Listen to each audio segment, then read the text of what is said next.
Welcome back. My name is Rudy. You're watching Alpha Investments. Today we're going to just ask a simple question. Is anybody really paying attention to the certain Pokemon sealed product with the single cards? And usually I don't think much of it when see people send me a message or a patron sends a message or I get an email or a comment on another video. But when I start getting, when it breaks above that 3 to 5 people, maybe up to 5 to 10, start saying the same thing, which is, Rudy, have you noticed that every single Sword and Shield sealed booster box of Pokemon, all the way back to base set forward, specifically all the bad product from 2020, 2021, you look at everything from Battle Styles forward, Battle Styles, Chilling, obviously the almost $300 box Evolving Skies, am I right?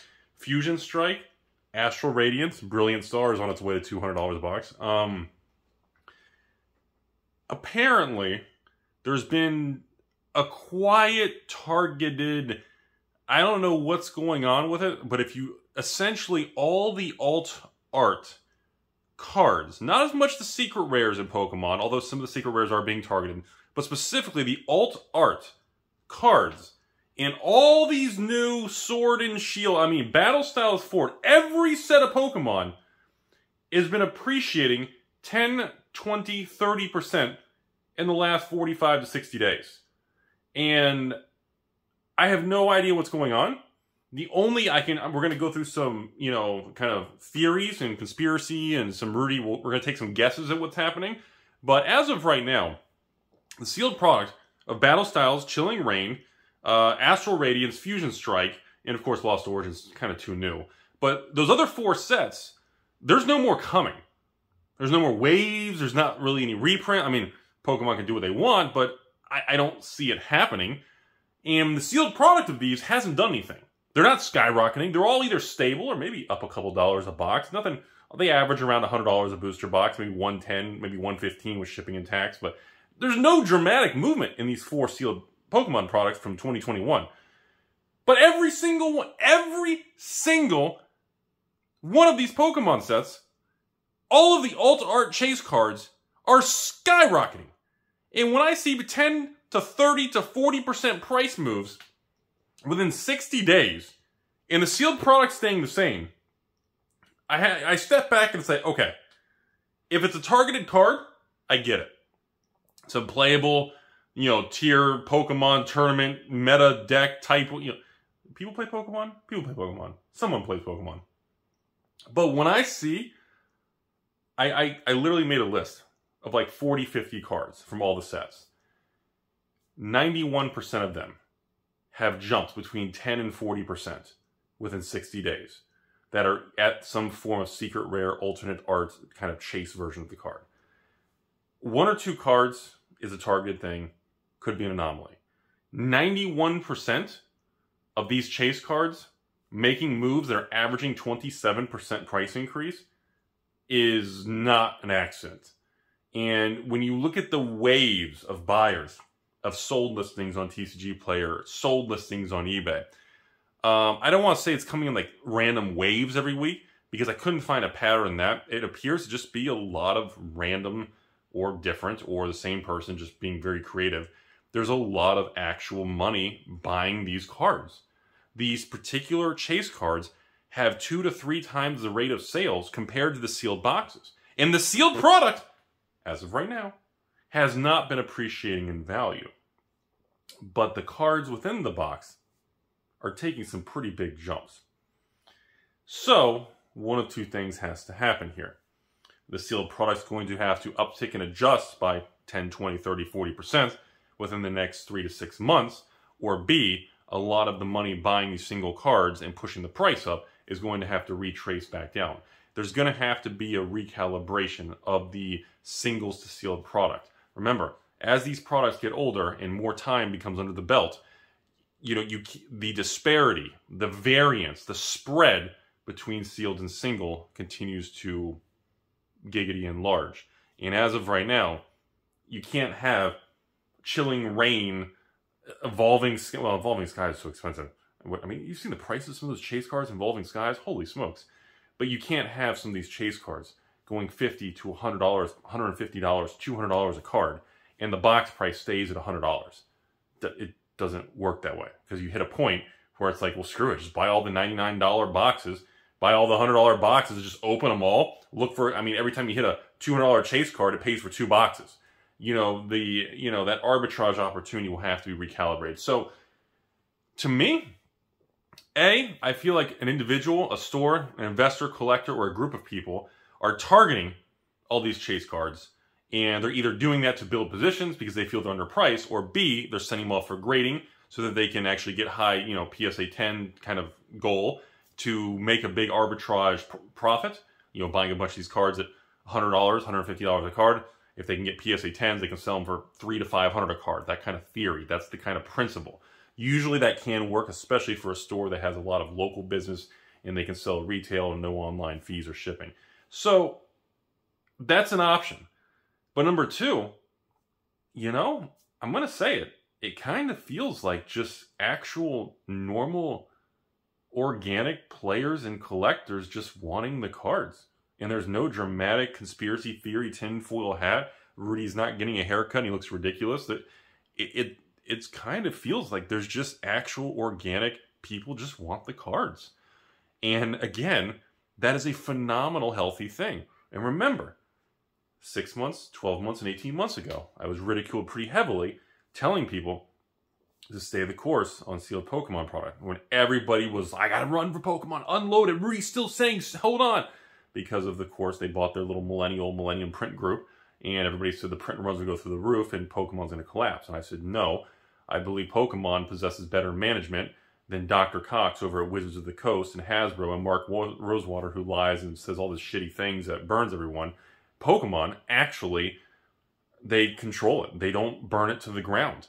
And that's why Pokemon, as of the film this video, remains king of the CCG world. They literally navigated a booming market in 2020, 2021. And in a 2022 crash, Pokemon is literally like, that's all you got? And we're just marching forward. It's unbelievable. I mean, I've never seen such incredible management and ability to navigate that ship through the middle of a hurricane of a bear market. And Pokemon is just like, that's it? All right, whatever. Let's just go to dinner. I mean, Pokemon is just doing phenomenal.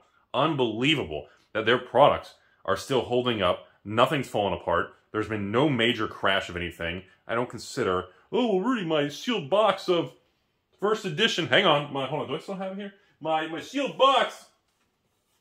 My sealed box of, that's not first edition. My sealed box of Unlimited went from, I don't know, whatever, 20, 30,000 back to 5,000. Okay, bro, it was never worth 30,000 in the beginning. And if it was worth that much and somebody's willing to pay it, well, you missed the opportunity to dump it onto some Timmy that was going to overpay. But, you know, the reality is, it's incredible. You got to give credit where credit's due. When you see someone like Pokemon being that successful, when you see someone like Flesh and Blood releasing a new set, and they are just killing it, and they are navigating it. They restructured, they cut the print run, they changed how they do boxes, they got rid of First and Unlimited like Pokemon, and, you know, they made it happen. When you see these other companies do that, MetaZoo did it, and they're kind of the competitor of Pokemon. They cut the print run, and guess what? Their Halloween Seance set came out, not collapsing. Magic is just like, oh, we know everything. We're the kings. We do what we want. Yes, you in the back. We have a lot of problems. Somebody escort that person out. Don't tell me about problems. You know, Wizards and Magic is just like, they are struggling.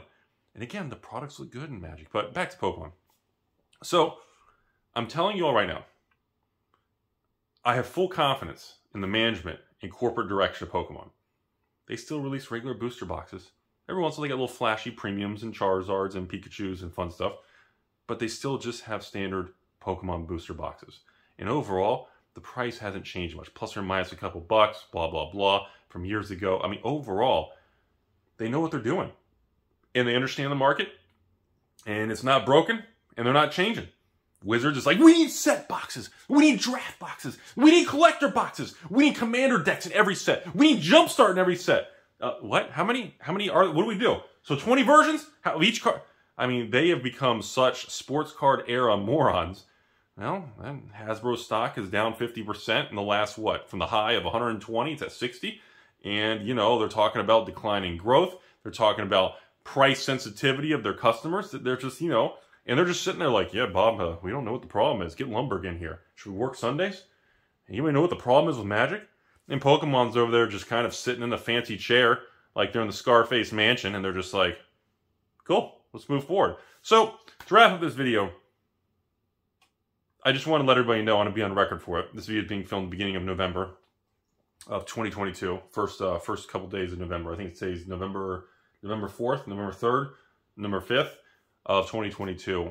And based on what I'm seeing, I'm expecting within the next 3 to 6 months, we are going to see some substantial upticks in sealed box prices of everything from Battle Styles forward. I'm talking Battle Styles, Chilling, I was going to say Evolving Skies, which is going to be over 300. Fusion Strike, Astral, Brilliant Stars will be over 200. And based on what I'm seeing, I mean, you know, I'm expecting some big price repricing of these sealed products because distribution's not sitting on millions of boxes. From what I gather, Pokemon's busy printing their next few sets, specialty things, their anniversaries, Charizard Premium. They're doing all kinds of other crap. They ain't going back to no Battle Styles, Chilling, Evolving. They just reprinted Evolving Skies. Didn't make any difference. They're not going to go back and redo, Fusion and Astral. They've already done it all. And the fact the market's stable, it's not skyrocketing or tanking, they're going to let it be because they know what they're doing. So for those of you who are into the Pokemon world, just be aware. I do expect to see some, or at least expect on this channel within the next couple of months, you're going to see some price spike videos on Pokemon because, simply put, the essential ingredients, the market conditions are really, they're kind of swirling around and it's looking like a perfect storm. Because again, when people keep buying all this, because just one last perspective, I'm rambling, but one last perspective. When people keep targeting all these specialty cards from a crappy set like, Battle Styles, okay? Isn't Battle Styles the worst one? Or is it like Astral Radiance? Which one's the worst? Whatever the worst one is.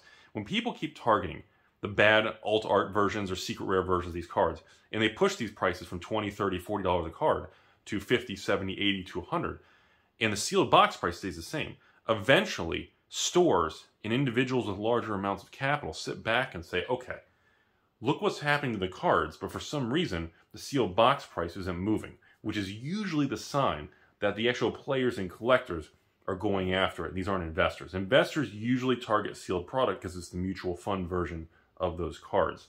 So to me, the most healthiest version of the market you can see is when you see these Pokemon versions of cards having actual demand scattered all over, being absorbed from the market. When you see that happening, and it's not a buyout overnight where the price just goes straight up like an elevator, when you see that staircase movement over many, many weeks, that is the most healthy, organic, smiley-faced, crunchiest non-floppy taco you can ever imagine. That is catnip for sealed product collectors and investors. So I just want people to be aware. And again, I believe we are within a couple months of seeing some actual moves in Pokemon Sealed. So if you want to set an alarm on your phone or calendar, remind yourself in 3 months or 6 months, put 90 days out, or put on here, put March 1st, or wait, was it? Put March 1st, 2023 in your phone. Rudy said that all these basic $99 Pokemon boxes are underpriced, and they're going to be pretty much, in my opinion, $120 to $150. So I think we could see a pretty solid 20 to 50% price move on some of these sets as we move into 2023. And with that kind of floor safety net of the cards moving, it's looking pretty attractive, ladies and gentlemen. As far as myself goes, no, I don't really have any plans to make any large purchases of these sealed product or of these single cards because, as you can probably already imagine, I already have very substantial positions in every single one of these sets because, that's just the way I run the business. If I get 1,000 Pokemon boxes on Wave 1 and 500 Pokemon boxes on Wave 2, well, that's 2 pallets on release and then a single pallet on restock. Well, I'll offer it to my patrons for 99 bucks a box, this and that, shipped to their door, blah, blah, blah, with Taco Bell sauce. And, they all buy it, we enjoy it, they can sit on it, they can open it. And then if I get a smaller restock, I just take the whole restock, cut the bill for it, keep it, move the whole pallet, and I just store it and sit on it. I've been doing that since 2017 in the XY era. And, wow, really? Has it been that long? That's, geez, 5, 6 years. Really? It's 5, 6 years ago. Yeah, so I still maintain that same business model when it comes to Flesh and Blood, MetaZoo, Weiss, Magic, and, of course, Pokemon. Hope you guys learned something today. And I just wanted to give a nice little positive video here because there's so much negativity in 2022 and anger and everything. But, it's nice to see some positive signs of people truly enjoying the Pokemon hobby and seeing some actual happy, real demand for single cards within Pokemon, because that will spill over into other categories of Pokemon, and it will help the market. I'm not going to say it's going to send it to the moon. There's no moons and tendies in 2022, 2023, but it's a healthy indicator for stabilization and actually returning to normal appreciation in the future, which is a very nice thing to see. Hope you guys enjoyed it. Have a beautiful day out there. Hope the different perspective helped you out.